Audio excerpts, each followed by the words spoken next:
अस्सलाम वालेकुम। आधा किलो आटा, मैदा, एक साशे हमने इसमें पूरा 2 टेबल स्पून से 2.5 टेबल स्पून भरकर चीनी, 1 टेबल स्पून नमक, 3 टेबल स्पून ही हमने यहाँ पर लिया है खुश्क दूध। तो ये कुकिंग ऑयल 3 टेबल स्पून, एक एग, हमारा सामान है, इसको हम मिक्स कर लेंगे। 1 कप नीम गर्म पानी रखा था, इसमें से हम पहले आधा कप हमने ऑयल लेंगे। 1 टेबल स्पून क्लीन से रैप कर दिया है। आप इसको प्रूफ होने के लिए 2 table spoon oil, large size का प्याज, 1 टेबल स्पून भरकर अदरक लहसुन, ये हमने लिया है 600 ग्राम।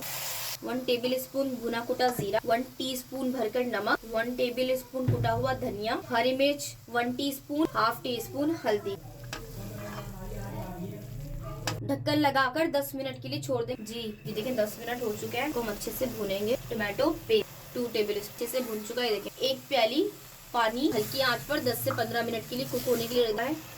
ये देखें कितने अच्छे तरीके से सिमर हो रहा है। इसको हम ठंडा होने के लिए छोड़ देंगे। रोल करना है, किसी भी आप पिज्जा सॉस ले लें। चिकन का कीमा ऐसे ब्रेक करके सेंटर में रखें, उसको ऐसे करके लॉक कर देना है ताकि हमारा जो भी अंदर सामान है वो सब बाहर ना आए बेकिंग के दौरान। ऐसे करके अंडे की जर्दी हमने यहाँ पर ली है, उसको हमने बीट कर लिया है। अंडे की जर्दी को ब्रशिंग करेंगे तो रखेंगे इसके टॉप। शिमला में कोई इश्यू नहीं है। अब इसको हम बेक करने के लिए हमने प्रीहीट करने के लिए रखा है, बहुत ही एहतियात से। अब इसके अंदर ढक्कन लगा देंगे। अभी इस ब्रेक हो चुके हैं। इस रेसिपी को आप जरूर ट्राई कीजिएगा, चैनल को सब्सक्राइब कीजिएगा, बेल आइकन के बटन को प्रेस कर दीजिएगा।